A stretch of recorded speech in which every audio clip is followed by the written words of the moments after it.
loud crash of a beer mug shattering on the wooden floor sent a ripple of shock through Murphy's Roadhouse, freezing everyone in place. The clink of the broken glass echoed, but all attention shifted to the harsh, venomous voice of Viper Jackson. His hands, big enough to crush, were wrapped around the collar of the small woman, Elena Rodriguez, who had been cleaning tables moments before. His snake tattoo seemed alive on his thick neck, swirling menacingly as he yanked her closer. His breath, heavy with whiskey, was laced with threat. "Think you're someone special?" Viper growled, his words slicing through the still air. "This bar pays protection, or it burns. What's it going to be?" Elena's brown eyes stayed glued to the floor, her body language exuding submission.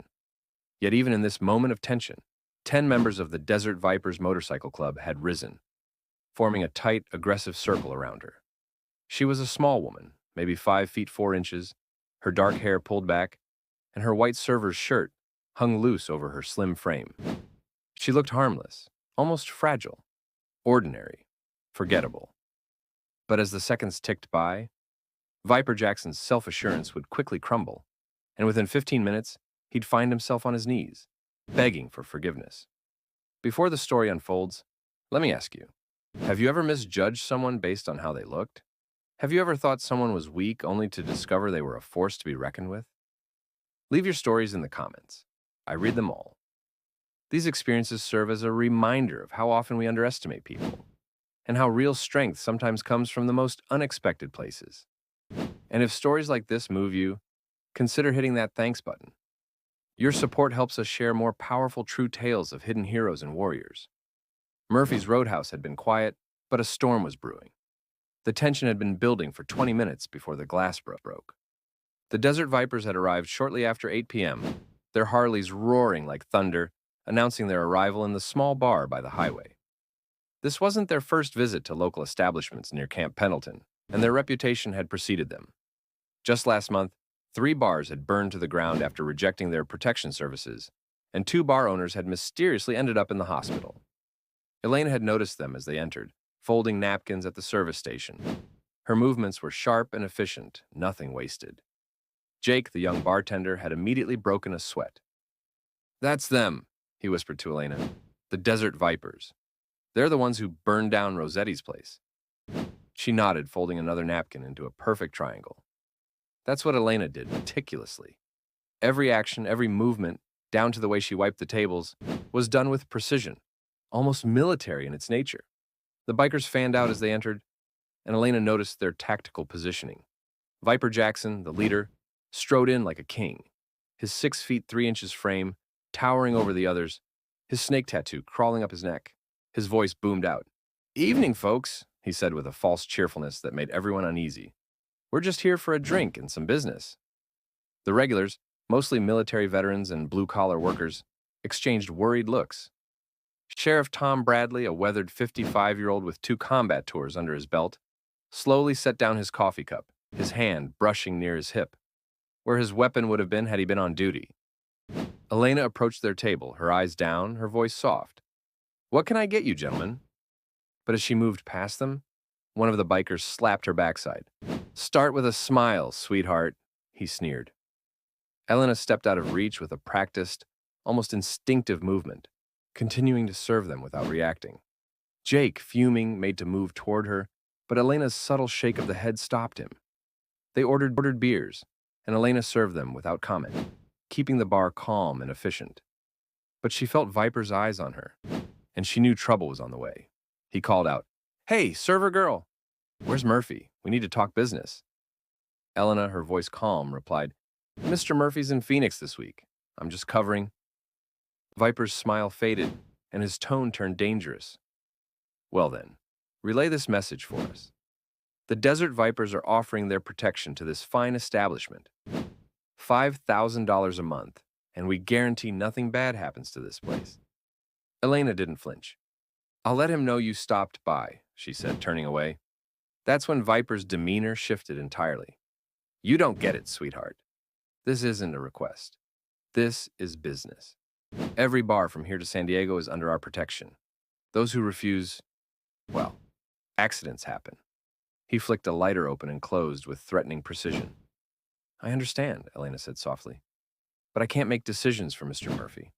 I just serve drinks and clean tables. The bikers formed a circle around her, closing in like predators. Elena was keenly aware of their weaknesses, each movement from them cataloged in her mind. Viper, his overconfidence making him careless, stood too close. She could feel the weight of his threat, but something was different about Elena. Hidden beneath her loose shirt was a small, worn dog tag, a symbol of who she used to be, a Marine. The Marines had been her life, and peace had been a hard-won thing after 3 brutal tours in Iraq and Afghanistan. The tag warmed against her skin, a reminder of who she was before she sought anonymity. Viper's patience wore thin. How much do you make here? Minimum wage plus tips? He sneered. I could make sure you're well taken care of. Elena finally looked him in the eye, calm, unwavering. I'm fine, she replied. Her words stirred something dangerous in Viper. He grabbed her arm, his fingers crushing. You listen to me. Take your hand off her, Sheriff Bradley's voice rang out, steady and sure.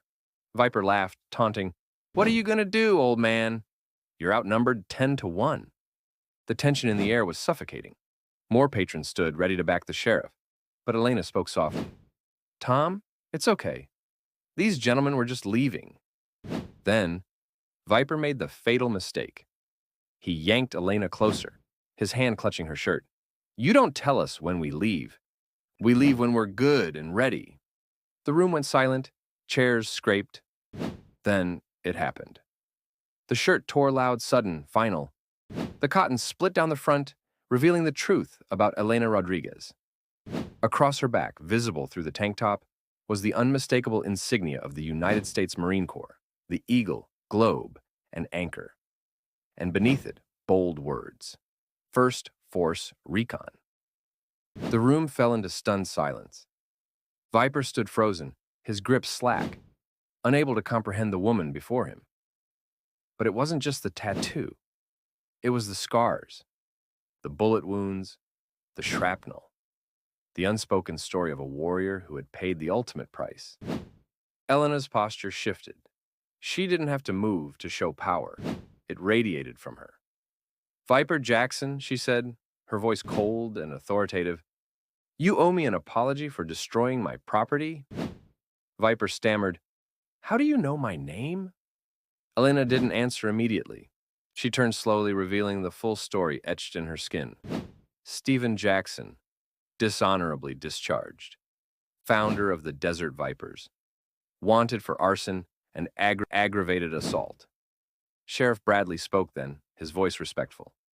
First Force Recon, Phantom Fury, Fallujah, 2004. He paused, remembering. You held that schoolhouse, 17 hours. With a broken rifle and 3 magazines, you made it out. The realization hit hard. The bikers were backing out, but the truth had shattered their confidence. They were nothing compared to the warriors in this room.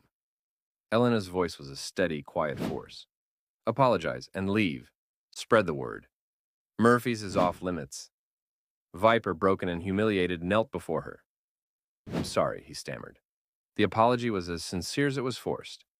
When the bikers left, they did so in shame, their swagger gone. Elena simply nodded, her calm the same as it had been before.